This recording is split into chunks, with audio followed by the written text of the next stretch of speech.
I'm sorry, I'm not able to move my mouse for some reason. I'm sure many of you are much better experienced than I am now in technical issues. Okay, because thanks to COVID now we all have experience in technical issues, some of us more than others, as we've had to work behind our computer screens.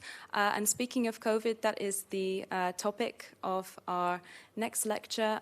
We are delighted to be able to have Milo Puhan speak to us, Professor Milo Puhan, who's a professor of epidemiology and public health at the University of Zurich, and he's also the president of the foundation board of the Swiss School of Public Health. So it's a pleasure to have him here and to invite him up to speak to us about public health research on COVID-19 here in Switzerland. Thank you. Thank you very much for the introduction, and thank you very much again for all your contribution to the Expo Dubai and all you have done for SSPH plus for that. So thanks again very much. So yeah, I would like to start just with 2 videos, very short videos actually, that show you one important part of I think the public health research that we organize through the Swiss School of Public Health. Because they show that we invested a lot also in communication, science to policy, but also science to the public. And this is actually what we did, and let's try to show that here.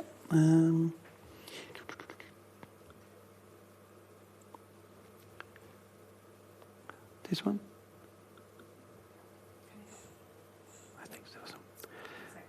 And the first one, don't be afraid, but the first one is going to be 21 mesi di Corona Immunitas, in Italian. A tempo record il progetto Corona Immunitas è cominciato alla fine di marzo del 2020 durante la prima ondata della pandemia con l'obiettivo di studiare la diffusione e l'impatto del nuovo coronavirus in Svizzera. Sono stati 21 mesi estenuanti, ma ne è valsa la pena. Più di 50.000 volontari hanno partecipato ai circa 40 studi in tutta la Svizzera e hanno compilato un totale di più di 300.000 questionari. Per fare questo lavoro sono state coinvolte 14 università e istituzioni sanitarie, con un totale di 500 ricercatori e collaboratori. Un grande sforzo organizzativo e innumerevoli riunioni hanno reso possibile il coordinamento e la realizzazione delle 4 fasi di test sierologici a livello nazionale. Infine, ma non meno importante, è stata creata una preziosa rete con le autorità, gli stakeholders e l'Ufficio federale della sanità pubblica. Numerosi articoli scientifici sono stati pubblicati in riviste rinomate e molti altri seguiranno. Grazie per il vostro interesse. Sono Rebecca Mati, ricercatrice all'Istituto di Salute Pubblica dell'Università della Svizzera Italiana. Potete trovare altri video interessanti qui. Good. Oops. I think I stop it here. This is fine. Go back here. Good. So I actually go back to this. So what we did, oops, I don't see the slides here. So what we really try to do, and there is a second video, I won't show it here for the sake of time, but you can go into those. So we produced more than 40 videos in this Science in a Minute series where we explained important concepts or aspects of a study and to the public. And we did that, as you have seen, in different languages, Italian, French, and German. And we really tried to contribute a little bit to the public's understanding of not only of some features of the pandemic. You see it here, Science in a Minute. Thank you. YouTube channel, but also to explain some results, or for example, explain what is a PCR test, what is an antibody test, and stuff like that. So this was always an important part of the research that we did. And how did it start? So in the Swiss School of Public Health, actually one of the challenges, and we still have it today, and this is a very recent graph of the case numbers that we have in Switzerland and in Europe, South Africa, Asia, and Africa, and you see how how these numbers look like. We started off with a first wave that looks super small in retrospect, but it wasn't that small in terms of burden of disease.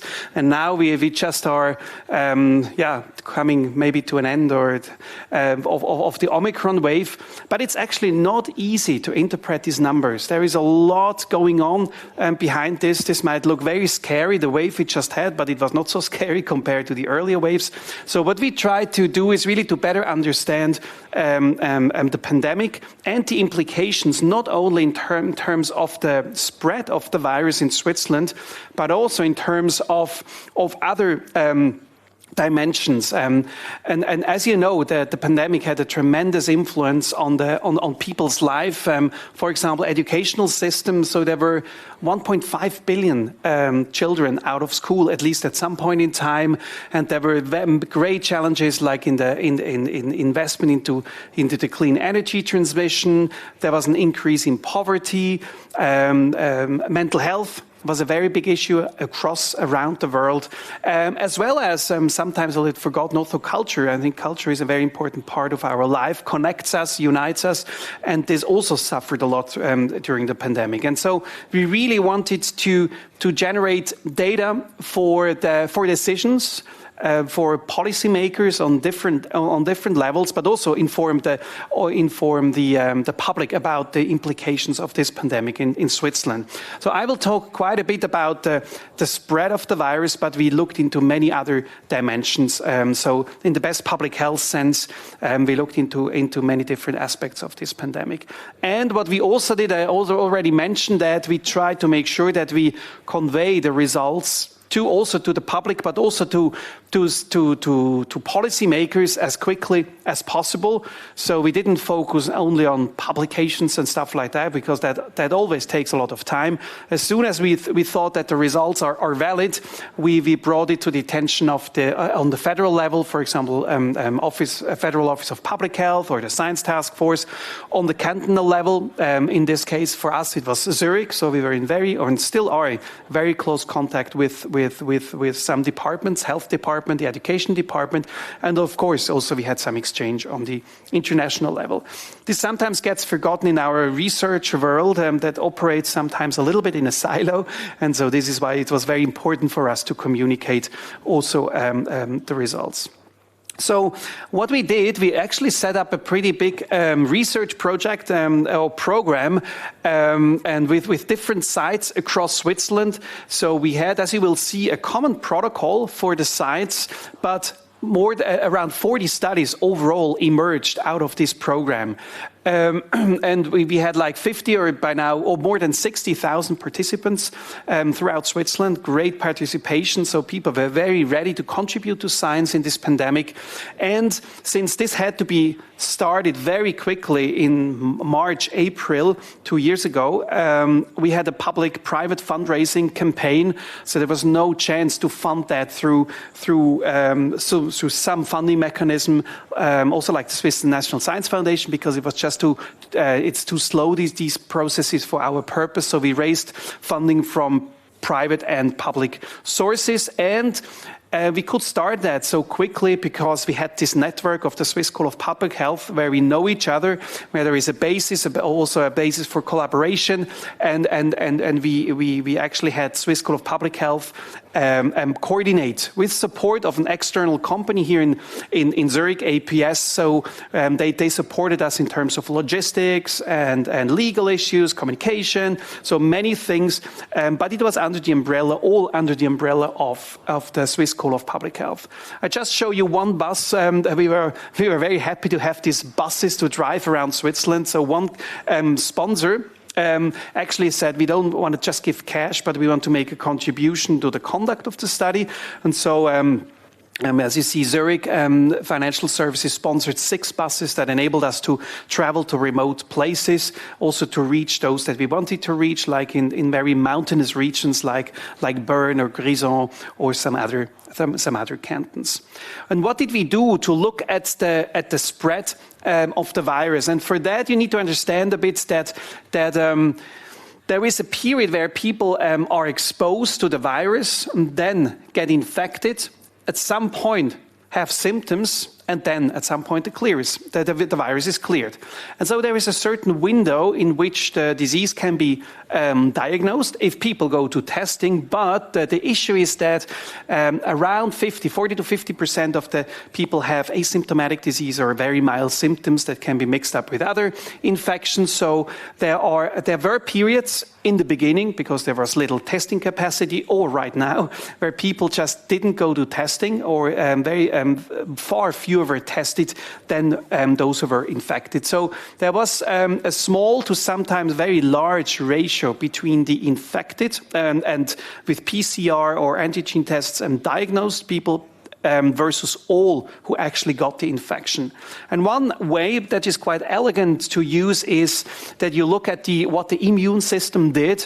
So you can look at different reactions of the immune system. So it's these complicated pathways, but in a way there is one part that goes to the blood, the antibodies, so the humoral system, where the body, after an exposure, develops a defense mechanism through antibodies that then help bind and keep the virus from entering cells. And there is also another avenue that is the cellular response, the T cells, B cells. We won't go into details, but that are activated and sensitized towards that particular virus after an infection. And what you can do is trying to measure the antibodies as a proof of infection. And I will come back. This is not super easy, but it's an elegant way to also capture asymptomatic or mild infections. And so, what is commonly done in viruses to assess the spread are these so-called serological studies. So you do this surveillance, immunosurveillance, by the use of antibody studies, where you can then determine the proportion of people who were infected by the virus, or how many have among those have mild or no symptoms. And you can also look in the follow-up. You can look whether these antibodies are associated with a protection from further infections or a severe course of disease. And of course, it's also, and this was in our interest from the beginning, we were interested in how this spread across time, but also across the entire country. As you know, it turned out to be a super heterogeneous infections dynamics, where we had some places that had very high numbers at some point, others very low. So it was by no means a homogeneous dynamic of virus spread. And so what we did is, thanks also to Geneva, the University of Geneva started very early with such a study. And so this was a great start for everybody who wanted to actually join that effort, to start with a protocol. Then we further developed that protocol. So we had across the sites, we had a protocol in place that was standardized, where people got invited. So a random sample of the population got invited. They came to an appointment at the study center, or went to some of the buses that went to the more remote places. Then we had the blood collection on the test day for the antibody measurements. And also they filled in online questionnaires at the time of enrollment, but also later on, as you will see. And of course, at some point there was notification of the test results. One challenge in the very early days was to select an appropriate antibody test. This was quite challenging because many antibody tests are really poor for detecting disease. So the sensitivity of many tests is not good. So they miss many people, in particular those with mild infection. Although the manufacturers, the sensitivity and specificities that are reported sound all very impressive, but in reality they are much lower than that. So we set up a process, a systematic process. We had a working group that defined criteria to select one of the tests that fits our purpose. So there were scientific, but also some logistic criteria. We had a public opening with bids from companies, but also from academic labs. And then we finally evaluated those and made a decision. And very briefly, we made a decision for a test that was developed at the CHUV in Lausanne. We were convinced by that test because it used the technology and had this Luminex technology, and together with trying to detect antibodies, all antibodies that bind to the spike protein, you know, these little spikes from the virus by now. So it it turned out to be a very sensitive test because it captured a lot of antibodies. And what was nice is they also had a validation study done in one of the early Corona Immunitas studies, where we had a population sample. Very often, it's actually an interesting case for diagnostic test evaluation, because most studies were done with very sick people or healthy people, or samples from healthy people before the pandemic, which introduces a huge bias when you assess accuracy. And what was nice here is that we had like infections across the entire disease severity spectrum, and this test was actually very good at picking up also these mild infections, whereas other tests just were produced false negative results. Anyway, so it was a little challenge at the beginning, but then since then we are very happy actually with that test. And another thing, what we made from the beginning is we told all the centers, do your own studies. In addition to the common seroprevalence studies, do whatever is needed in your area. And I think this turned out to be a very good decision, because it left really the liberty to the sites to do additional research projects, which was a very motivating factor. So, for example, Ticino did additional studies in the elderly. They focused on the nursing homes, which is a super vulnerable population and a very difficult setting. Nursing homes and the residence is a very difficult setting to control the virus. And so they did additional studies to look into that. And, for example, Basel initiated a very large digital cohort study. So in addition to the seroprevalence studies, they also initiated this digital cohort with many people that is still running. For us in Switzerland, I will talk about that a little later, we also initiated a number of studies. Among those 3 prospective cohort studies, 1 in children, 1 in people who had the infection, and 1 in people who got the vaccination. I will come back to that. And what we also did in this research project, again, we did not just measure antibodies, we also wanted to put that into context of people's life experience and so on. So they filled in questionnaires, some of them at the beginning at least on a weekly basis. So we asked them about their prevention behavior, whether they got additional tests, but also about the perception of economic, societal risks during the pandemic, mental health issues. We also used the opportunity to look into the Swiss COVID app, so we could quantitatively assess the usefulness of the Swiss COVID app, and we did quite a lot in the area of vaccine monitoring, because as you may know, the authority don't have a lot of data on who gets vaccinated and who doesn't, for what reasons and so on. So we spent quite some effort in also asking about these questions, since we had so many people in the studies anyway. So this is just a snapshot from the monitoring of the prevention behavior. So for example, mask wearing where required, or social distancing, and you see in how it went up very low at the beginning, and then it went up very high after it was required to wear masks in public places, and stayed there for a long time in the 20 to 64-year-old population, but also in the 65 plus. And you see then recently that it got lower again, picked up again with the Delta and Omicron wave recently. But it was a nice tool to somehow monitor the people's behavior, which is also useful for authorities to feel the pulse of the population a little bit, and to see how strict or not so strict the measures can be to have still high compliance with these measures. And again, we did almost monthly reports on the vaccination campaign, who gets vaccinated with chronic conditions and so on in different parts of the country. So we had a really monthly report that we delivered to the authorities about the vaccination campaign. Information that went well beyond what the authorities just had available from the vaccinations.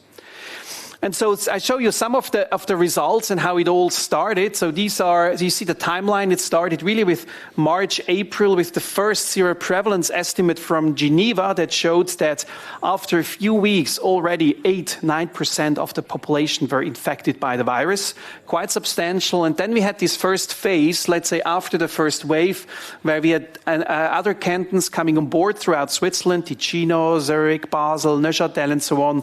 And you see that there was quite some variation, numbers very low here in Zurich, for example, much higher in the French part of Switzerland, Ticino. And then we had the next phases later on. So this was after we had the large wave last fall, where we had also many deaths. And you see how it increased, but still it was highly variable. Still Zurich at the bottom, and Vaud reaching already 25% of the population who got infected. And then you see the upshoot. This is thanks to the vaccination. So these are the 20 to 64-year-olds, and you see the upshoot because the zero prevalence studies, of course, show you antibodies build as a consequence of the infection, but also as a consequence of the vaccination.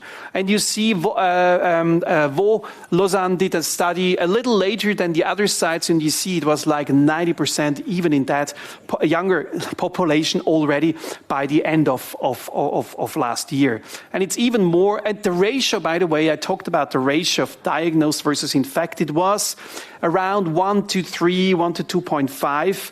During most periods of the pandemic, it was much higher at the beginning, testing capacity limited, and it was probably also higher in the recent weeks and during the Omicron wave. And the data are even more impressive for the 65 plus, where the vaccination campaign, of course, started earlier and it went up. So it's now at 90%, 95% in that population who have antibodies in that population, mostly due to the vaccination and not to the infection. And now, one of the questions, of course, is why did so many have, again, an infection despite the vaccinations or prior infections? And some clue about that is that give you when you learn a little more about how protective the antibodies are. And we talk about the specific type of antibodies that are so-called neutralizing antibodies, because these are the green ones. They bind to specific areas of the virus that inhibits then the virus to enter the cell. So in this receptor binding domain, whereas the other antibodies do not help too much with neutralization and with protection. And so we also introduced, in Lausanne, they introduced a test to measure that quite elegantly, which is usually, it's very hard to measure that. You need virus cultures and so on. They developed, again, based on this Luminex technology, a very elegant way of doing like a high throughput test to look at neutralizing antibodies. And the nice thing about that is that we now can also use it in population-based studies. This was almost never done before, that you test on a larger scale neutralization. And what it actually tells you is if a person meets certain criteria for the level of antibodies and level of neutralization, you can see the proportion of people who actually have neutralization against different variants of the virus. So this test also captures not just the wild type, but also Delta, Omicron, and so on. And you see, just this was from the beginning, the comparison of vaccinated and unvaccinated people, and the extent of neutralization is really very high for those who got the vaccination. You see that 95% for the wild type, against which the vaccinations got developed, but still at least 81% against Delta, whereas those who didn't get the vaccine have really very low neutralizing capacity. And this is what we're going to do also next in the next phase. We just started, by the way, 2 days ago.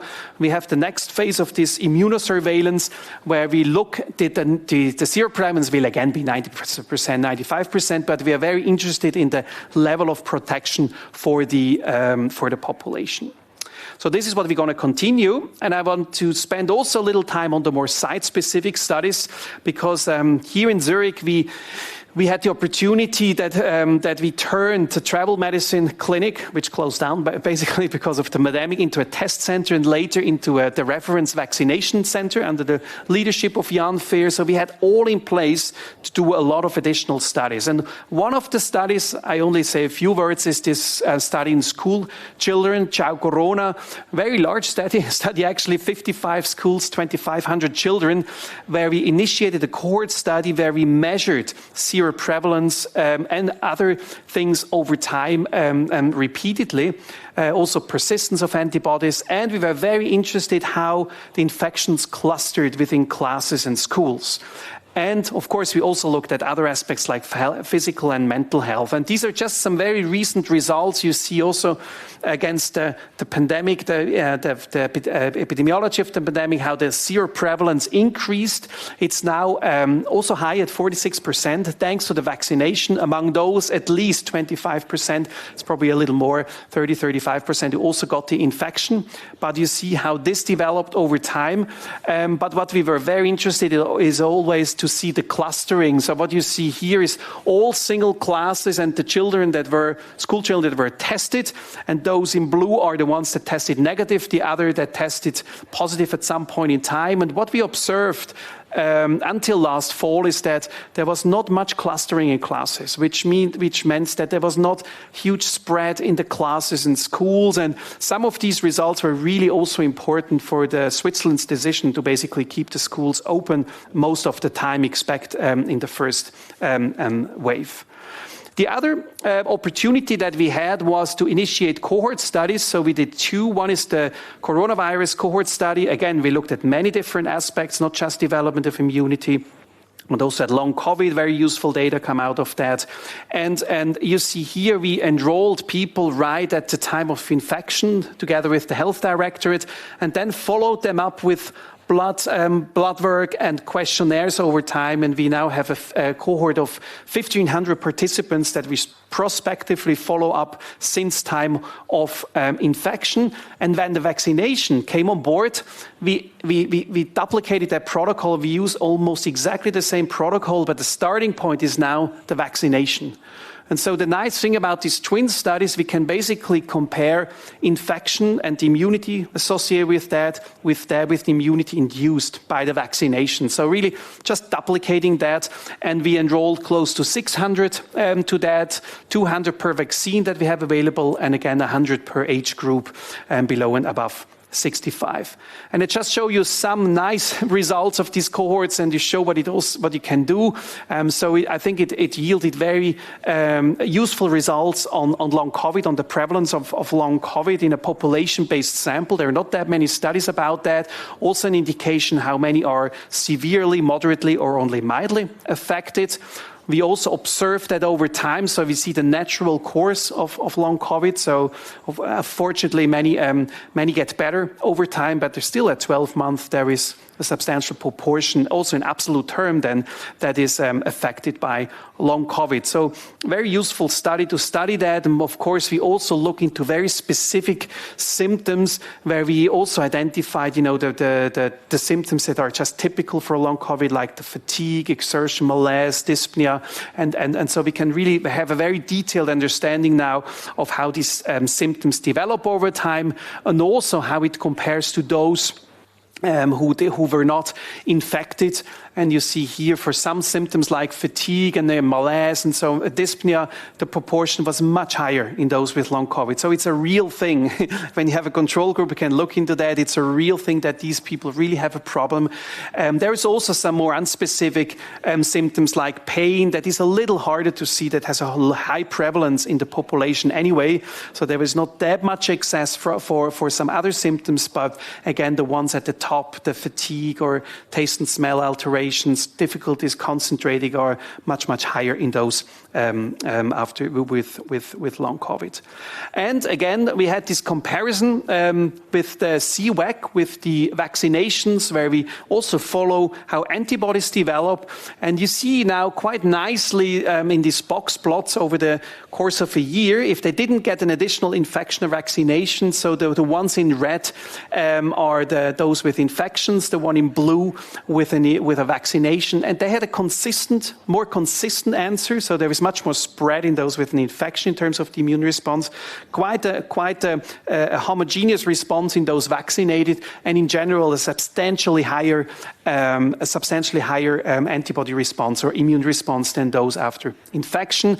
And the nice thing about that, we now can see into all these real-world combinations that occur. Some get infected, some get a booster, and so on. And you see, for example, those who got an infection vaccination then before 12 months, both, it just is a huge booster, and you see the antibody levels rise very substantially. And we also observed, of course, the same thing before. And so I think that is quite nice that we can look at all these different combinations and see how they are associated with protection. These are some results on the neutralizing capacity, again, what I explained before, where we saw that the vaccination provides much better protection, at least in the lab determined neutralizing capacity than the infection, where there is a much more heterogeneous response. And finally, we can also do some comparisons between the actual vaccines. So we don't see too much of a difference as expected between the mRNA vaccines. But you see here on the right-hand side, we also look at reinfections, of course. And what you see here is a very clear signal for reinfections. There is reinfections for all groups, but it's much, much higher for the J&J vaccine, as expected. But for us, it's an important proof that in this study, we are able, through self-reports of infections, but also through an antibody test that targets a part of the virus that is not affected by the vaccine, but only by the infection. So we can really capture infections over time and really see into the clinical correlates of what we see in the immune system. You know, the immune system is nice, the antibodies, but you never have the proof that it really protects. And with this, we have a good follow-up to see whether it really leads to what extent new infections emerge. And so we have, I think with these two studies, we have quite some nice potentials to look into how these people without infection or combinations thereof develop over time. And we have a number of analyses that we plan for these studies, like predictors of long COVID and unfavorable courses. Is Omicron associated with is long COVID also happening after Omicron? We still do not know that. And again, detailed comparisons of the vaccination and infection and the immune response to that. And we also work in a number of international consortia where we share and combine data. So altogether, I think the pandemic was not nice, of course, for none of us. But for research, of course, it brought up a number of opportunities. It was a great opportunity for the Swiss School of Public Health and to do a collective effort to study the virus, the pandemic, but also to look at the virus so comprehensively. Never before in the history there was a virus was studied so comprehensively than this time. And I think what was very nice for us, it really brought together many disciplines. At the beginning, maybe people thought it's only epidemiologists and virologists that are important, but by no means. We need communication scientists, sociologists, so we need the whole spectrum of science to really understand what is going on in the pandemic and to learn as much from it to be better prepared, I would say, also for future pandemics. And with that, I stop. I'm happy to discuss some questions you may have. Thank you very much, Milo. Thank you so much for sharing that in-depth insight and to giving us a detailed look into COVID research in Switzerland. I have already a question from one of those who is with us here on site. So I hand you over the microphone so that those who are watching via live stream can hear you. Thank you.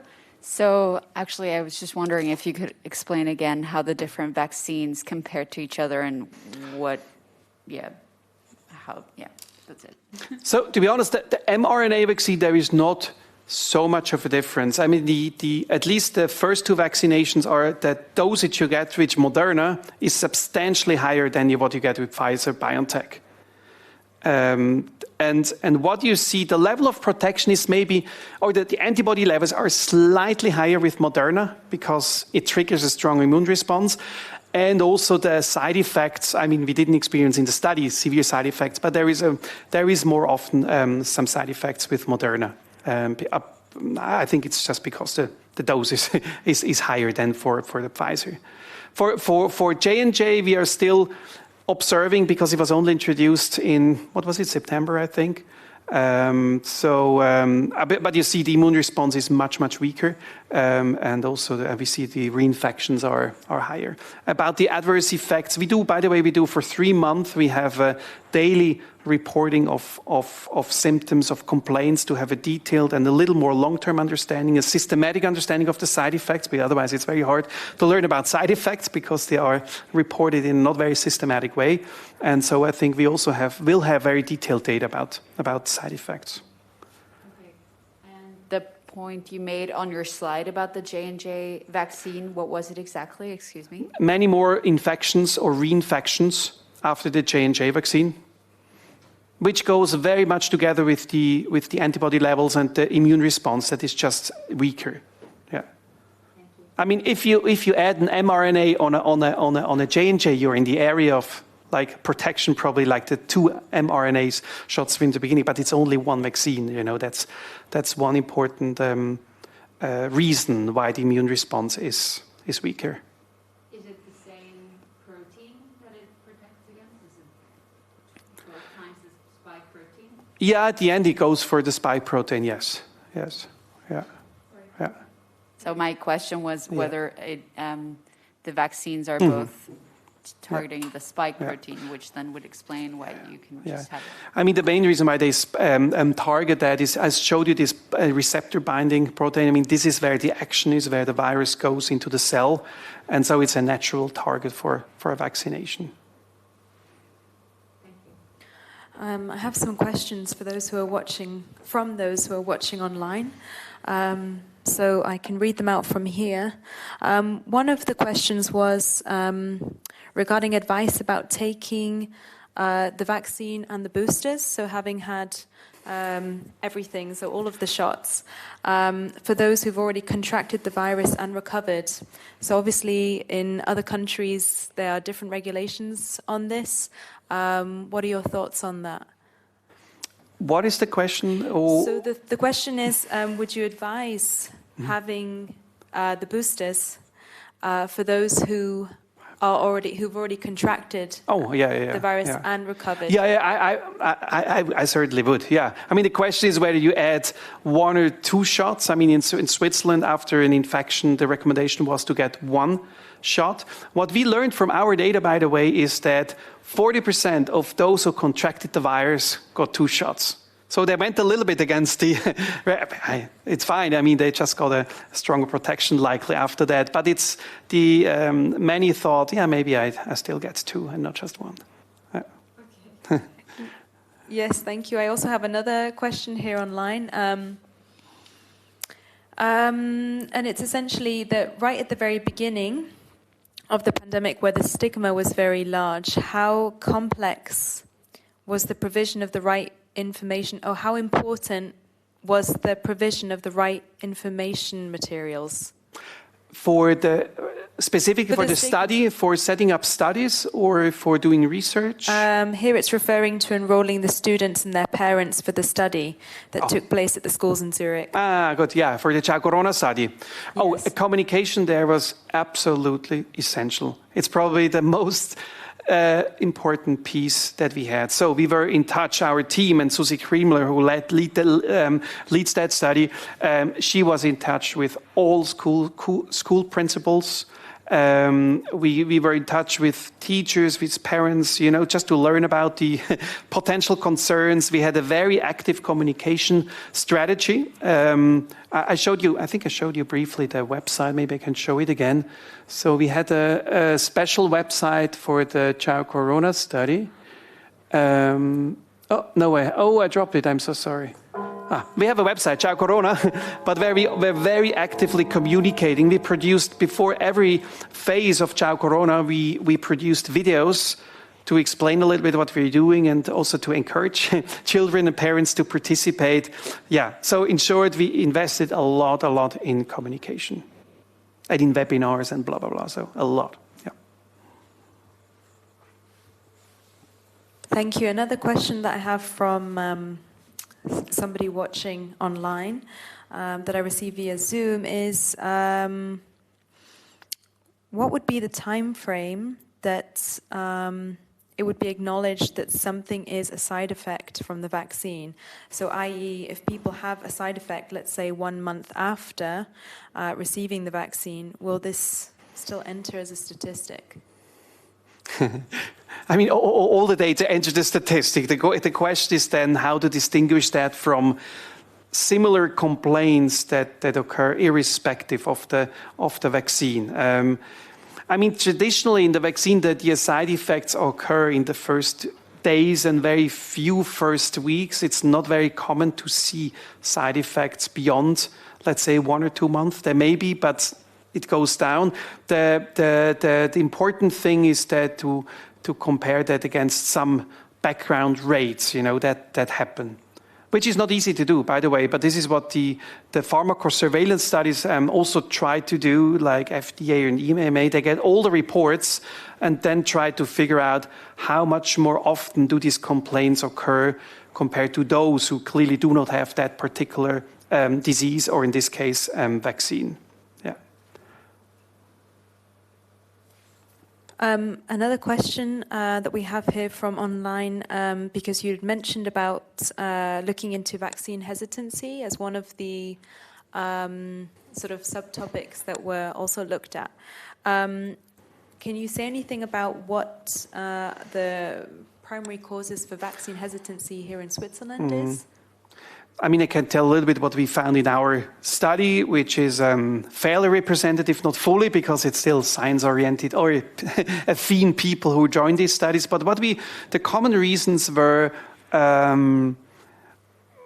is the evidence strong enough already for the vaccine? Is it, I mean, the vaccines were developed in such a short period of time. Can we trust vaccines with this new technology? I mean, it's not entirely new. It was just used so massively now. So I think there was quite some, hesitancy due to these facts. These came out quite strongly. Some also, I must say, said, it's not necessarily they don't want to get vaccinated, but they want to wait a little longer until more data are out. So I think these were among the common reasons for not getting vaccinated. I mean, there were also people who said, the virus doesn't do any bad to me and stuff like that. Yep, no problem.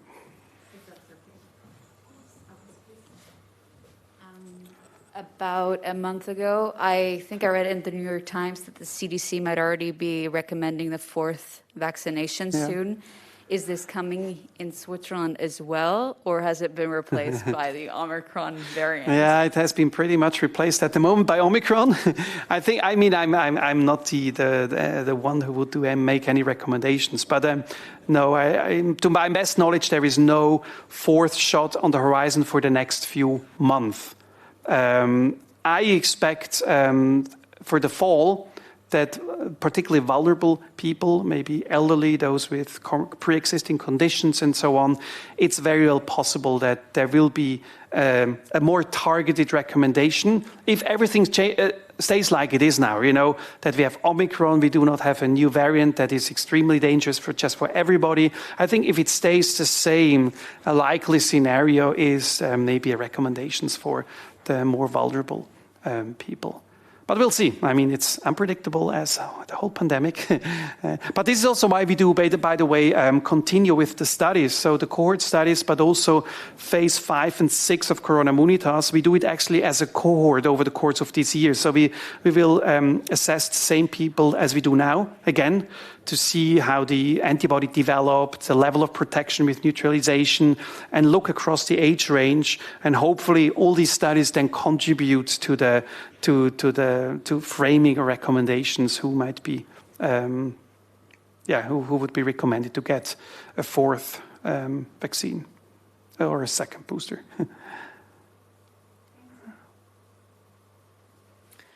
There was another question from one of the online audience that was asking about the mental health impacts that were connected with COVID, or you'd mentioned that you were looking into that when it came to the children. Mm-hmm. So just from, I'm not sure how much you can say from your research. Yeah, I mean, the studies in the adults, that is also now the analysis underway in other sites, Basel and Ticino and so on, so I cannot say too much about that yet. What we observed in children is that we looked at well-being, how the children did, and also about their health behavior, screen time, physical activity, and things like that. And of course, we saw that impact, also that the children did a little worse during the pandemic on average, but this is recovering, fortunately. This is really recovering. What we observed in we also looked closely at those, for example, who were in isolation. And isolation was for many, and we looked in those who were in isolation in the very first phase of the pandemic. And this was a bad experience for many people, for different reasons. Anxious to infect their family members, not receiving enough information. I mean, the contact tracing teams were not that experienced that yet. It's not to blame them, but they didn't probably support the people in the way they would have needed it, or at least some of them. And in particular, those who had pre-existing mental health problems, they really had a hard time. So we had very rich quotes also. We just wrote a paper, this comes out very soon. We got many quotes of people, how they experienced that time of isolation. And for some, it was really a super hard time. Yeah.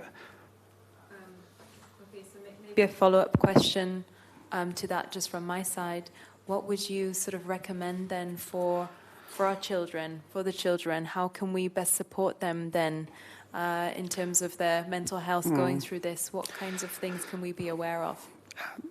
I think have them have a life that is as normal for children as possible. I mean, I think that's intervene as little as possible. I mean, some protection is needed also in schools. We saw that, maybe not now anymore, but before, but try to intervene as little as possible. Okay. I would say. Yeah, thank you. Thanks. Do we have any more questions from those who are here with us? Okay. I'll just double check on the Zoom shortly to see if somebody has another question here. Yes. How does the research that you've found in Switzerland so far compare to other countries, and in what ways? Very good question. I think, it's hard to make a general statement, but I think one of our key motivations to do it together in Switzerland, the seroprevalence studies, to do it in the same way, in a consistent way, to facilitate comparisons across regions of the country and across time. Because what we observed in the very beginning, there were many seroprevalence studies set up, but they were completely different, highly heterogeneous, and you could just not compare the results from one study to another. And we tried to avoid that. I think we achieved that, at least for Switzerland. We tried to avoid that, to have a very consistent approach for the seroprevalence studies in Switzerland. So I think this is a difference, not to all countries. I mean, other countries also had such an effort, like Spain in particular, Portugal to some extent, maybe started a little later, but I think this is a particular feature of this unified, approach for at least the seroprevalence studies. Yes, thank you. Thank you very much. I think we would have time for one more question. So I'm also leaving the Zoom open now because some people are only just joining now to ask questions.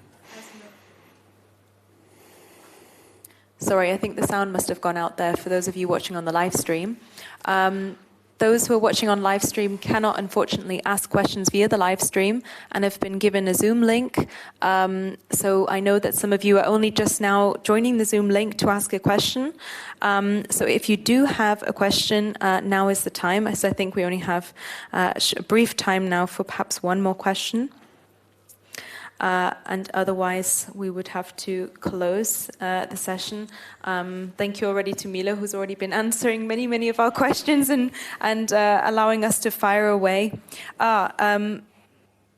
We do have one question here, just a final question, which is perhaps an important question now as we kind of progress into more of a period of trying to go with a bit of normality, as you were talking about before.